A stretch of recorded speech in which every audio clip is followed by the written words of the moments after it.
Hall & Wilcox acknowledges the traditional custodians of the lands on which this podcast is recorded. We pay our respects to their elders, past and present, and to all First Nations people joining us today. The first thing to remember is that we don't look for just one type of candidate. I would say that the career opportunities at Hall & Wilcox for grads are vast, and it really allows you to grow professionally as well as to grow personally. It's real work on real matters for amazing and fantastic clients. Hello and welcome to the latest episode in our Living the Law Grad Life podcast. My name is Ariana. My name is Sean, and we are your hosts for this podcast. In today's episode, we are discussing the early careers recruitment process, which involves written applications and interviews. It's a tough and daunting, but ultimately rewarding process. We'll look at the process here at Hall & Wilcox and give you some tips so that you can put your best foot forward. Today's guests have plenty of experience to share. We're delighted to be joined by partner Elisa Paxton and Senior National Early Careers Advisor, Gilda Carter. Both Elisa and Gilda are heavily involved in our recruitment process. Thanks for joining us. Let's start with you, Elisa. Could you tell us a little bit about yourself and your role here at Hall & Wilcox? Yes, absolutely. Hi, everyone. My name's Elisa Paxton, and I'm a partner in our Statutory Insurance Victoria team. I'm based in the Melbourne office. I've been a partner since July 2020, but I've actually been at the firm since 2006 when I started towards the end of my first year as a lawyer. So I've really grown up at the firm and most of my career has been at Hall & Wilcox. So I act for WorkSafe Victoria and its agents and employers. So my practice focuses on common law and statutory benefit claims, and I have a particular interest in common law, multi-defendant and liability matters. I litigate in the magistrates, county and Supreme Courts in Victoria, and I also have experience in out-of-court settlements and medical panel referrals. Thanks, Elisa. It's fascinating just to hear your story and how you've grown and developed through the firm as well.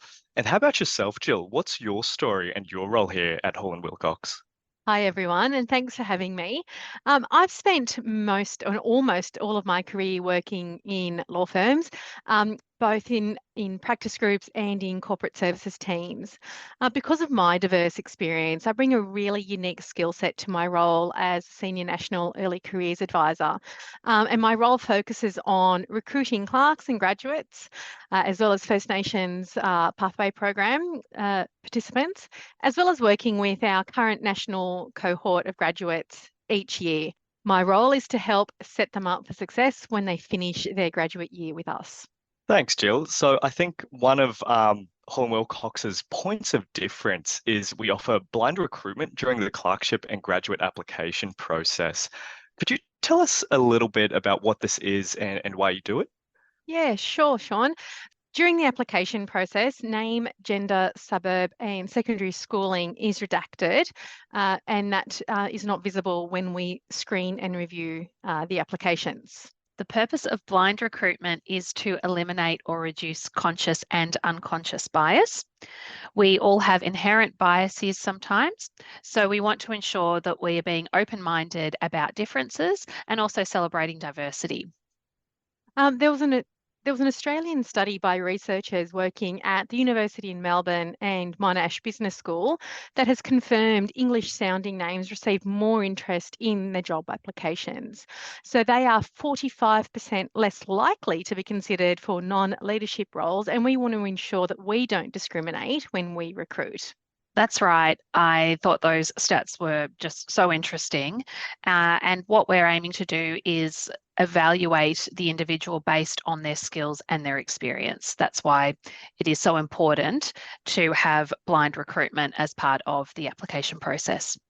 Thank you both for sharing your thoughts on this. I agree that it's very important to have blind recruitment. It's actually something that attracted me to the firm, given that I am an immigrant and I have quite an ethnic sounding name. So it's very great to hear that we've taken that into consideration.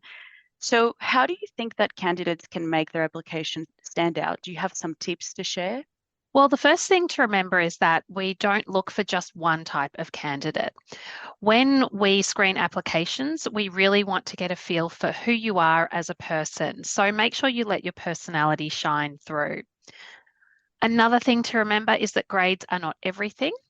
What we want to see is a well-rounded person. So, for example, life experience, things about them we wouldn't learn on their CV, something about them personally. For example, it might be that they were in the circus in a previous career, or that they have learned 5 languages in their spare time. They're the sorts of things we really are looking for, not those exact examples, of course, but we really want to get an idea of the person, the applicant, and get to have a feel for what they're all about. Another thing we look for and we want you to ensure is that your cover letter isn't generic. We want to see that it's tailored specifically to Hall and Wilcox. Can I replace Hall and Wilcox in your cover letter with another law firm's name? If that's the case, then you probably really haven't researched us and you aren't really investing the time to specifically want to apply to us. Something else that's incredibly important is attention to detail. I highly recommend you proofread, and then proofread your application again. It isn't an urban myth about candidates addressing their letters or referring to our to other law firms in their applications. Follow the instructions. In our application process, when we ask you to upload your transcript, do not upload a copy of your CV. And I think this is something that is very standout with Hall and Wilcox as well, Gilda and Elisa, is that there is so much care put into what makes you yourself, what your story is, what your background is, who you are, where you come from, rather than just sort of what your grades are. We care more holistically about that. And that's kind of my personal feeling as well. So with this as well, applicants must have to go through an interview with Hall and Wilcox. What's the sort of best way to prepare for an interview, and what might an interview look like? Well, interviews are very different with each and every candidate that I interview. The first thing I would suggest is come prepared. Know Hall and Wilcox, do your research, make sure you want to be here. It's very noticeable when they don't want to be interviewing or they're just going through the motions. I agree with what Jill said. Research is so important, and that research can be varied. It doesn't just have to be what's on our website, and indeed it shouldn't be just what's on our website. Listen to our YouTube videos, listen to other podcasts that we have produced at Hall & Wilcox, branch out, really try to find out as much as you can about the firm. And another thing is be conscious of whether you are aware of our areas of specialty, and especially in each office, because each office around the country potentially is slightly different. So it's really important that you have some information as to the sorts of areas of law that we focus on and what our different practice groups are. Not only will that help you get an idea as to whether or not you're a good fit for the firm, but it of course will also help you be able to discuss these things in your interview. That's right, Elisa. Being generic in the way in which you answer questions is so incredibly noticeable, just like your application letter. The more generic you are, if you can replace Hall and Wilcox with something else, it becomes really noticeable very quickly. In terms of what an interview looks like, I will say it differs. Interviews with every single partner and P&C representative varies because they're really organic conversations and often steered by the answers that each candidate has put in their applications. One of my most recent interviews was spent rearranging the candidate's holiday to Italy, where the partner and I were telling them to spend more days in one city and less days in another. Another of my interviews was completely taken over by sport and talking about who was going to win the then upcoming Men's FIFA World Cup. That's great to hear. Thank you both for sharing. And I guess reminiscing back to when I interviewed with Hall and Wilcox, I think everything that you said rings true. I got asked a lot of questions about my personality, my hobbies, and my interests outside of work. And I can confidently say that it was one of the only interviews that I had during the clerkship process where the interviewers took such a great interest into the person that I am and what I stand for. So I definitely agree with everything you've said.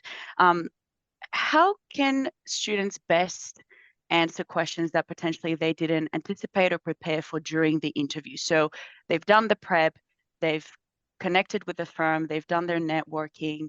How do you think they can best prepare for some questions that they potentially didn't anticipate during the interview?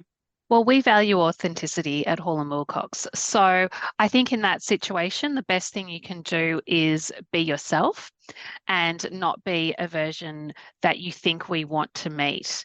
I actually quite enjoy seeing how people react to questions like that, because I think that's when we get that snapshot into what they're all about and a little glimpse into their personalities. Yeah, and I feel like authenticity does go such a long way. There will be those questions that might catch you a little bit off guard, but essentially with one of Hall & Wilcox's hallmarks, staying true really does ring true here, to be so authentic. In saying that then, why should an applicant apply to Hall & Wilcox? What sets us apart? What are your thoughts, Jill? For me, my number one is the culture. It's so incredibly unique. It is so incredibly real and genuine. We have a great graduate cohort, and they are, even regardless of which office they're all located in, they do have and develop a really strong connection between each other. We have amazing development opportunities that are run by our learning and development team, but also within each practice group. We're a very genuinely true national law firm. We don't work in silos. All of the practice groups in all the offices communicate really well. It's also about the opportunities that are given to our graduates. It's not about, being the person that goes for a coffee run every morning and that's their primary role. They do have responsibilities. They do work on matters. It's real work on real matters for amazing and fantastic clients. I would say that the career opportunities at Hall & Wilcox for grads are vast, and it really allows you to grow professionally as well as to grow personally. There are great connections to be made, and the work that grads are exposed to is really interesting and really dynamic, and they really get involved in the work and have the opportunity to see how matters progress in the various practice groups. We also have various committees at the firm that grads are encouraged to get involved in. For example, our Diversity and Inclusion Committee, and we have an Art Committee and an LGBTIQA+ committee as well, that all have various events throughout the year, and it's a fabulous way to get involved and also a really great way to meet and connect with other people at the firm.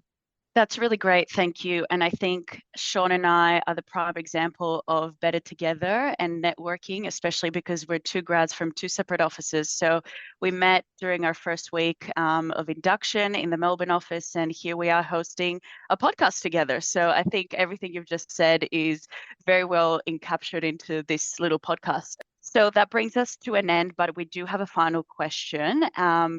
What do you think is one bit of advice that you would recommend to applicants that are wishing to apply to Hall & Wilcox? I guess if you could perhaps step into their shoes for a second and think about something that you wish you had known when you were applying. I would say let us see your personality.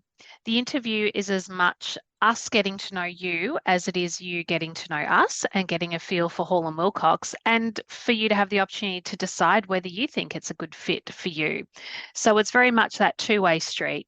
And a good interview, I think, is where both the applicant and us walk away feeling that we've gotten to know each other a bit and gotten to see each other's true self. I really agree with what Elisa said. To echo that, my advice is don't be a robot. Let your personality shine through both in your application and in your interview. Don't answer questions with what you think we want to hear. We want you to be genuine, we want you to be yourself, and we want you to be authentic. Well, that brings us to the end of today's episode. I would like to pay special thanks to Jill and Elisa for coming on and sharing their insights, their tips, and a little bit about the application process. So thank you both for your time. And to all of our listeners, thank you for tuning in today. Do you have any burning questions about being a grad or clerk?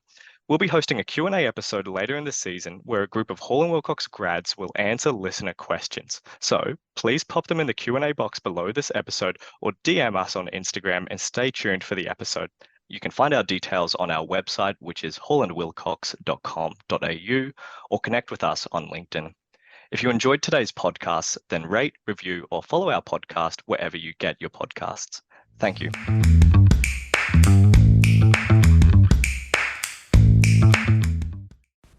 This podcast is not legal advice and should not be relied upon as such. You should always obtain legal advice about your specific circumstances.